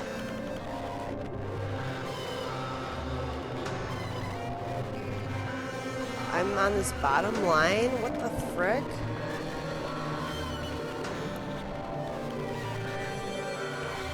I'm right here. Wow. And we're back to the madman ramblings. But yes, I think I do remember you. You're the one from the precinct the other day, aren't you? When I went there to handle that business with the other peasant. You looked so mad when I spoke about him. And that man really did break into my house. Was he your partner? Another hitman? He failed. So now you're here to finish the job. I told you I'm not a hitman! I came here to try to save your skin, asshole! Now, being rude doesn't make things better for you. Punch a guy in the gut while he has a concussion, will you? That is a terrific way to get puked on. We do have ways to make him talk, if you want to be sure. Are they gonna torture him? But I don't see why we don't just kill him now and dump the body. Oh my god. I want to know who's got a big enough grudge to throw someone at me. You know well enough we can't get answers from a caucus. Besides, I don't see why you're complaining. I know you've been looking forward to playing with him. I could do with the entertainment. Fuck, man. Well, you have me there. I thought I wouldn't get the chance. do so. Make him talk. Make him sing. Find out who he's working for. See if he has anything to do with that woman who keeps showing up here recently. You guys just talking about a fucking woman, Luke. Oh, he will sing all right. A pretty little tune. Johannes, looking so evil right now, man. Still, reeling from the blow to the stomach, I can't protest as a pair of hands go up to my collar. I anticipate strangulation. I prepare myself to go under, back into the oblivion of a forced stupor, but instead, gloved hands deftly move to the buttons of my shirt to have them undone.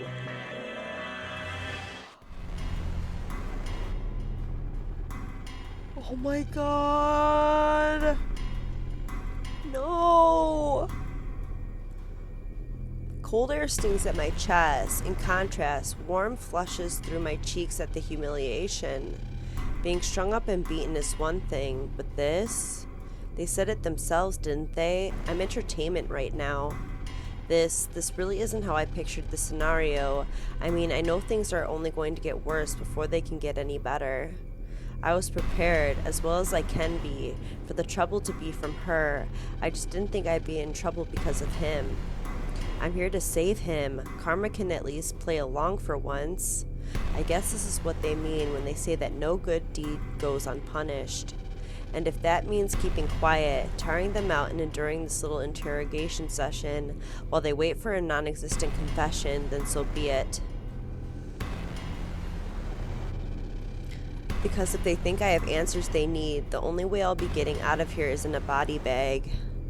Wright's eyes burn into me with the way he watched, anticipating and ready for a show.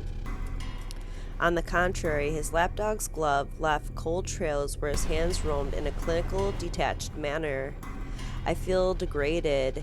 Anger and resentment eventually washes it away. And I am ashamed to admit, a touch of fear makes itself apparent when gloved hands are taken back so the man can procure a set of knives. I wasn't worried about being killed just yet. They want a confession that I don't have. But I imagine they'll prolong my agony as long as they believe I'm hiding something from them. Don't touch me! Oh, don't give me that look. You must think I'm a bad guy. Hardly. Look at the way you look right now, Johannes. The way I see it, I'm just a guy who likes to do bad, sinful things. And, well, this is what the master of the house is asking of me. I'm afraid I'm in no position to refuse. The idea that I'm a frog to be dissected isn't too far off, it seems. Without warning, the knife is dragged along my stomach. The touch is light and the incision leaves a shallow mark. It doesn't even bleed, barely breaking through skin. It's the thought and promise of pain that has me riled up. The blade dances on my skin, almost as if he's writing letters with a feather pen. Up and down from side to side and sometimes around, and then, with a flourish, he cuts deep. No! I'm barely able to stop myself from crying out in pain. I'm sorry. Did that hurt? Did it? Inhale, exhale. I need to inhale and exhale right now. What the frick? The pain rings and resonates through my already sore body. Still, I manage to write it out and spit a muteness. Fuck you. He doesn't appreciate my sentiment, of course. If the way he digs a finger into the incision and rips a scream from my throat is any indication. Keep that dirty mouth and you're getting a knife in the kidney. Between the bleeding and the sepsis, I assure you, it will be very painful. It's an odd and painful sensation, no matter how short-lived. The man is quick to return to his art, treating his knife like a damn brush and using me like I'm a damn canvas. Cuts are made, both shallow and deep, and crisscross and webs across my skin. At one point, I lose track of the time. I don't even know how long I've been hanging here.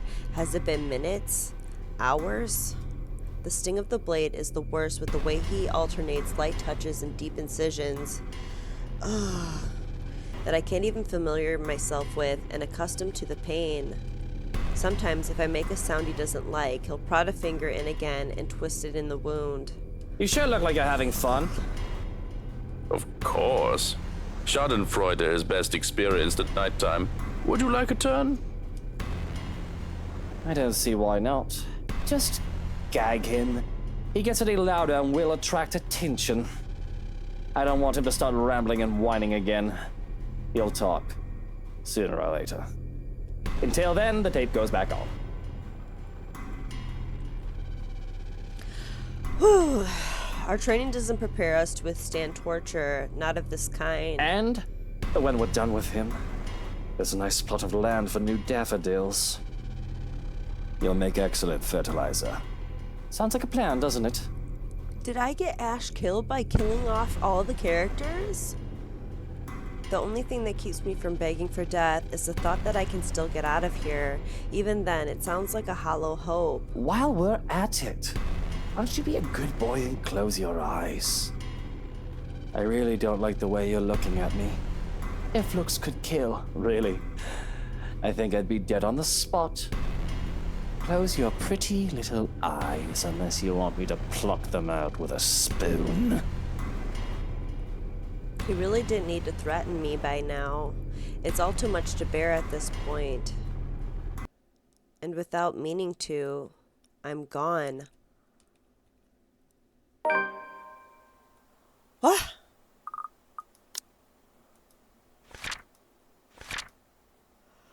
Oh my God. When Ashton came to, his hands were cuffed above him, and Luke Wright stood before him.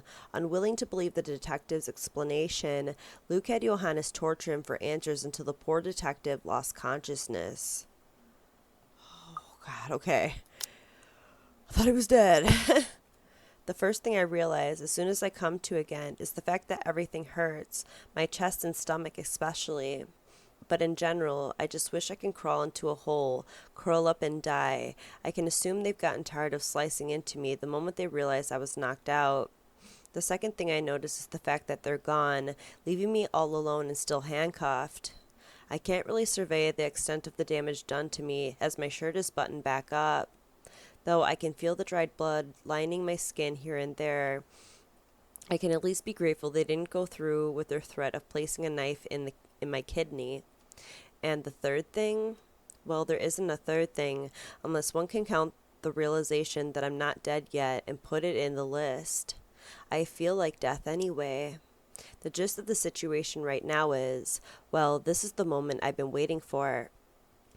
But what's the point? They're all gone. Rebecca, Zach, Isabella. I imagine they'd be mad at me if I gave up now. Still, what was I even thinking? Trying to save someone like Luke Wright? If he won't listen to me, I'm saving my own neck. And I have ways to do so. Achievement unlocked. Out of the lion's den. Little thieves are hanged, but great ones escape. Oh my God, I'm getting so many achievements. Pulling myself up by the wrist, I struggle until I can reach into my hair and pull out my ever-trusty bobbies. It takes a bit to maneuver and manage what should be a simple task because of how they strung me up. I pull it off anyhow, and I'm soon picking the cuffs in my bid for freedom. The only way to fuck things up right now is if one of them walk in and caught me trying to escape, but it looks like they've retired for the night. A few twists and a click, and I'm free at last. Free to rub at my sore arms.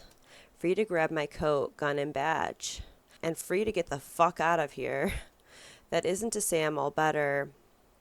I still feel shaky after what happened. Everything still hurts, but this is significant improvement from my previous predicament. A walk in the park, in fact. After all, the room was locked from the inside. However, once the door swings open, an entirely different thing greets me. Only to be greeted by the kitchen, pots, pans, and all. There's confusion as I look wildly around the place, wordlessly taking in my surroundings. With each turn and shift of my eyes, apprehension slowly dawns on me like a bag of bricks. Wasn't that door supposed to open to a hallway?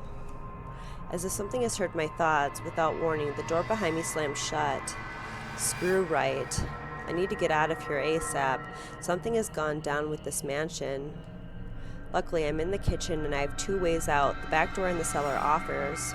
I'm trapped. In that same moment, once realization dawns in, something shifts again. Still reeling from the torture, Ashton carefully made his escape from the mansion. However, instead of a hallway, the kitchen greeted him instead. Before he could understand what was happening, it slammed shut behind him and the whole mansion has started to shift. Until then, running is the only thing I can do, spurred by nothing but fear and a sense of desperation to live. It's useless, Ashton Frey. You finally figured it out. Huh, Ashton Frey? Just give it up. They die because of you. And you are going to die alone. Zach, stop it. Shut your fucking mouth. You know it's true, though. All of it. It's why all you can do is tell us to shut up. You don't want to hear a single word, because you're already aware of it. You can't even admit it to yourself. Who's the coward now? But no matter how hard you try, you're not gonna be able to say anymore. Mother, I've done it, Mother. Take me with you, please. I can still hear her. She's here. Help me! Help me, please! Well, you aren't as incompetent as I thought. A chill seeps into every vein in my body. All of a sudden, every ache, every pain returns to me tenfold, and my knees threaten to buckle at the sound of his voice. Though it appears friendly, I know it is anything but. One does not spend investigating a man like him for over a year and holding a grudge against him for more without knowing everything about him. Now, little pig. Manners. Now he's calling him a little pig. You're in no position to be pointing that gun at people. Despite being weak and weary after the torture I've gone through, my will to live perseveres.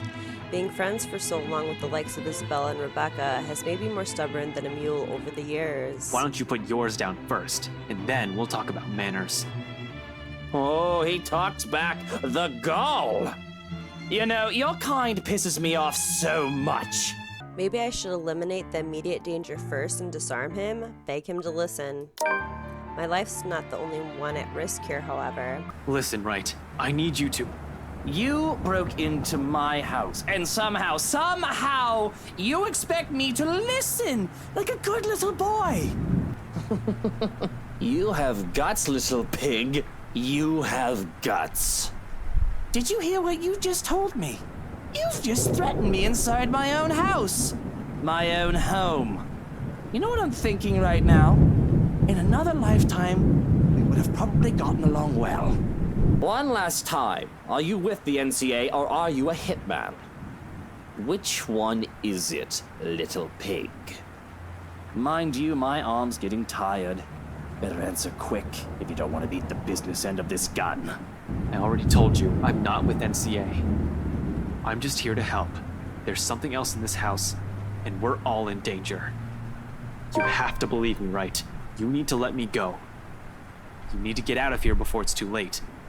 If you want to keep your sorry ass alive, you'll listen to people with more brain cells than you. Why, you insolent! At the top of the staircase, Hannah Wright stands there, pale as death, an expression eerily calm. I can't help but think there's something wrong. My gaze darts around, wary of her, but soon enough, I realize what's wrong when she speaks. She's wrong. Luke, October 30th, Sunday. Hannah will disapprove, scold me for treating the photographer with such disrespect if she hears me right now. She seems fond of him after all, despite meeting him only once or twice. He's merely doing his job, she'll say. But she's not here, isn't she? What she doesn't know. You? How the hell did you get in here? What in seven hells do you want? It's bloody 6 in the morning! Listen, sir, I know this is not a good time. At least one of us should get some good R&R because it looks like Harvey isn't going to get any. Not with the commotion that has started up outside the room. From inside the office, we can both clearly see something's come up. And opening the door lets the din of the place flood in with officers going about and the phones ringing up the storm. Looks like your children are in need of their minder, Harvey. Whatever could this be? What in blazes is going on here? What's that fucking fire? There's been a jumper, Chief. It's an utter madness as callers ring in all about it. A jumper in Luxborn? If I weren't so tired, I'd given it more interest. Besides, going by what the officers on the phones are saying, it's probably far too late for the poor soul. They've already gone splat, and all lines are clogged with the distressed and the busybodies. It's not every day you hear about such things in the city. Or at least, it's not every day I hear about a jumper that I haven't caused. As if on cue, Harvey glances my way with a tight expression on his face. And I have to shake my head at him to say, no, this one isn't mine, before I leave him to his pets. Stepping out from the chaos, I let in a breath of fresh air, or as fresh as it's going to get in a city. October 31st, Monday. Another part of the story. Over and over, it hurts. The pain, however, is not overbearing or blinding. It is the littlest of cuts and the bruising of flesh by blunt force. It dribbles down my cheeks and my mouth. There is a pounding in my head. It is not blinding, but it makes it all starker. Everything hurts. Please, milady, he need not suffer. I beg of you, have mercy. You already have me to do as you please. He deserves none of this. Why is this happening? Silence, before I cut out that impertinent tongue of yours and feed it to the dogs. She was not a nice woman at all. You will watch and you will learn what happens when I am displeased. What have I done to deserve this? One after the other, they come at me, an unending flood that threatens to sweep me away for what feels like an eternity. Each one a show of both joy and suffering for those who have called this mansion their home. Each new scene is like a hammer to the head, threatening to crack my skull and split it in two. I can feel every little emotion in the blurry images that present itself in my head. I feel a part of these, like I've lived through them, though I know that is not possible. All their anger burns through me, that much is evident, but the pain more so. And above all of it are the whispers. The voices calling, luring, until one image emerges in vivid contrast with the others. When there's a shout of joy, my eyes snap open, looking for the culprit. That's when the whole room just changes. Everything is the same, yet everything isn't. November 1st, Tuesday. But of course, right after I've made the effort and I'm already dressed and on my feet. Without even waiting for my permission, the door swings open and in comes Shrokin, striding into the room like he owns the place, no respect for authority at all. Though he does pause midway to glance at where I'm at once he notices the empty bed. The look on his face when his eyes land on me, I can't decide if he's simply cautious or scandalized.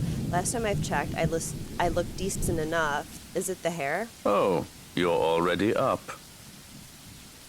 But really, why do I let him get away with such disrespect? Why do I keep anyone? Sometimes I think I'm better off alone, you know? Then again, I wouldn't have anyone to boss around if I live on my own. Did you come in here just to sass me? And before you do that, I'll have you know that I've been calling you for a good... We have a problem. He says that as if he's simply talking about the weather and not a problem. Not that I find anything new in it. The man's humor has always been as dry as a bone. You won't even know he has told a joke until there's an awkward silence in the room. Probably why this irks me. Because if there's one thing, ever since we started living in this mansion, that has remained consistent, it's that word. Somehow, every single day we have to deal with a problem. I'm not entirely sure how exactly he's expecting me to react after dropping another bomb like that on me. Just after waking up at that. On top of Hannah missing, this power failure, and that woman who keeps trespassing in my home. Forgive me, I have every right to be this cheesed off in the middle of the night. What do you mean we have a problem? Haven't we had enough for one night? Good Lord! Do I have to be the one to fix everything, every little issue that pops up in this house? Do I have to be there every single time? Can't you just fix it? My men know I dislike doing legwork unless it's of the utmost necessity and importance. If I did do something on my own, it is only done in the duress of situations. That or I must be very, very bored. I can, but I thought you might want to see this one for yourself. Before any disposal occurs. For all my exasperation over this, he sure does know how to get me interested. Where? He's in the study right now. Sound asleep, though it won't be long before he wakes up. I found him nosing around the attic. Odd, if you ask me. Not quite sure why he went there. A door away, and he would have gotten easily to you. Unless you're not the reason why he's here. He? So there are, what, 2 different people trying to get to me? That's already one too many to deal with. What is wrong with these people? Possibly. There might be more. You really aren't a likable sort. And this shouldn't be surprising anymore. Didn't you used to count how many enemies you've made? I believe it was a yearly thing. Or have you already stopped? Normally, I'd point out Hannah likes me well enough. After all, that's all that matters, or at least it used to. We haven't been exactly in good terms lately for that statement to be true. Why do you even care if I'm still counting or not? And we're wasting time here. Come on now, lackey. If you say he's in the study, to the study we go. And mush. Mush. Sometimes I must wonder how well you sleep at night. And why I haven't smothered you yet. I can only laugh in amusement and shake my head as I step out. Luke Wright woke up to a storm raging outside, and with his whole house eerily quiet, power was still off and no one answered, even when he called out. To his relief, Johannes showed up moments later, bringing news he might be interested in.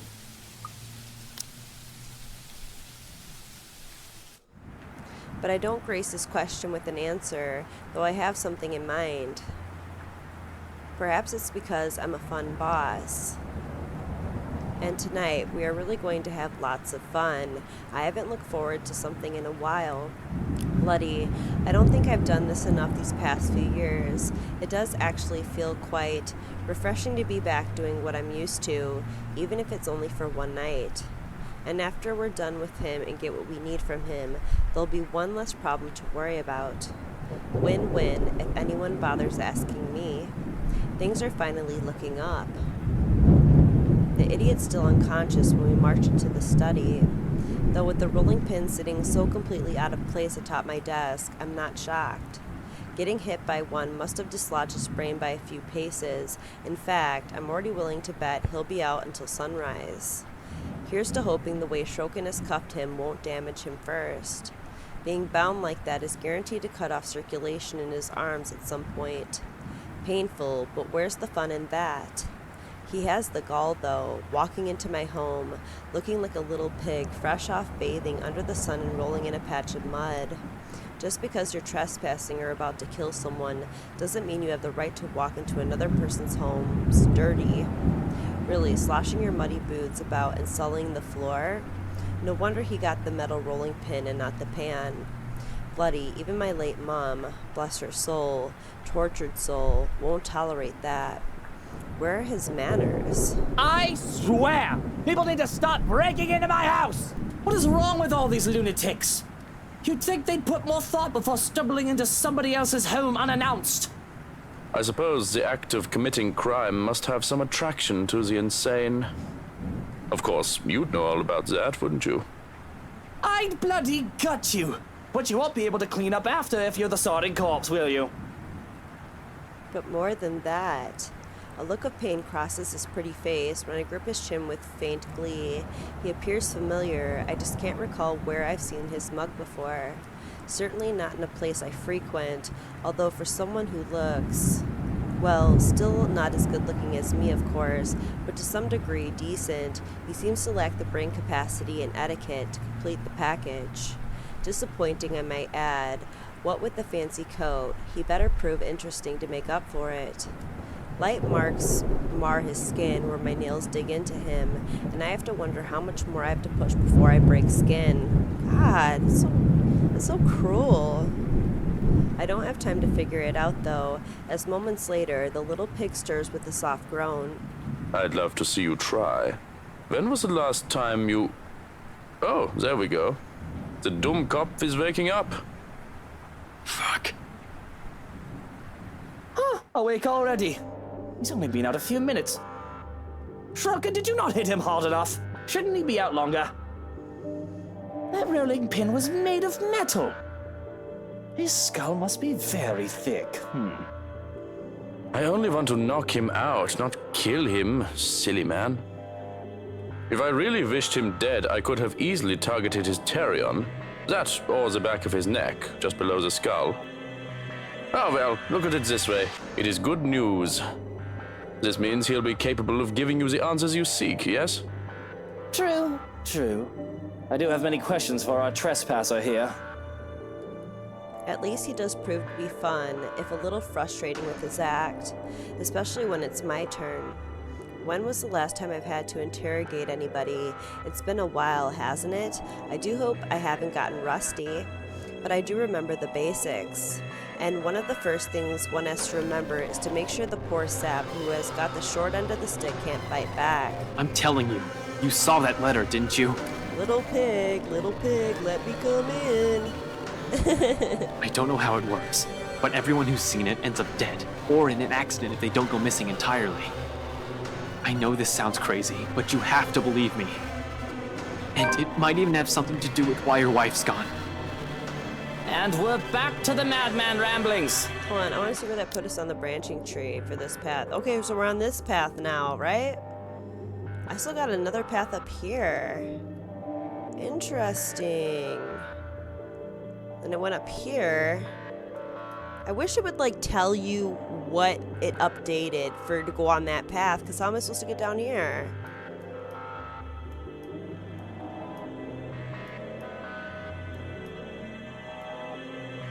Then I came up here. Now we're up here. No, or maybe that I already went on that path before. I don't know.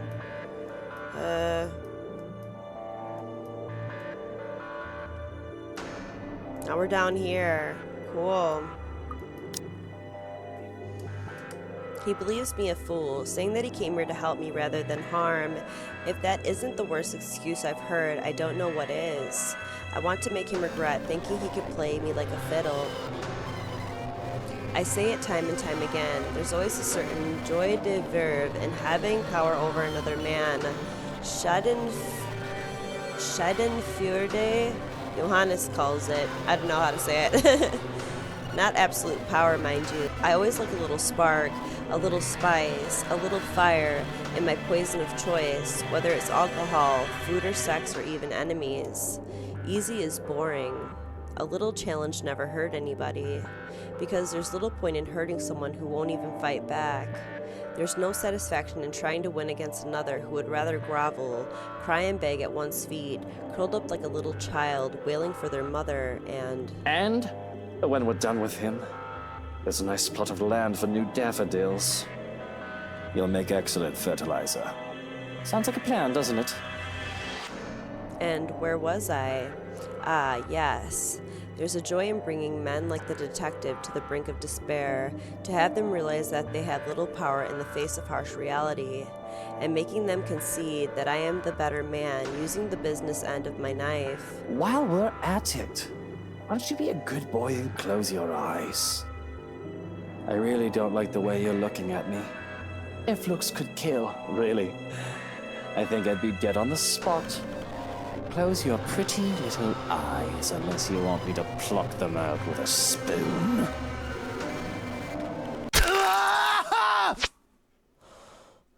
Oh my god. Some might call me a sadist, and some might even go further and call me a monster. Alright guys, I'm gonna end this episode right here. Oh my god. Rebecca's death was so heartbreaking. Her talking to Ashton in those last moments really broke my heart. It's just so sad to love somebody and then, it's going to be your last moments. I mean, that must feel horrible. And then having to, jump rather than have the ghost get you. And that's just a most terrifying way to die. And I feel so bad for Ashton. He lost everybody because I have to kill off, I want to see the whole story, and to get the memory fragments, you have to kill off the characters, and it just, like I said, it's so hard to see them go. And since everyone's gone, since Ashton went back to the mansion, he got tortured this time. So the story is completely different on Ashton's end for this. We're just going to have to see what happens in the next episode. The next episode will probably be killing off Ashton next and then doing the negative choices. So we're almost done with this game. It's been a long, long journey with this game. But after this game, I have a recommendation to play Corpse Party for Halloween. So we will see. Hopefully I get done with this game soon so I can start that up for Halloween. So anyway, share the content. If you're enjoying my playthrough of the letter so far, please leave a like. Let me know what you guys thought down in the comments, and make sure to subscribe and click that bell button so you know when I upload the next episode of the letter. Thank you guys so much for watching. You guys have a great night. Bye.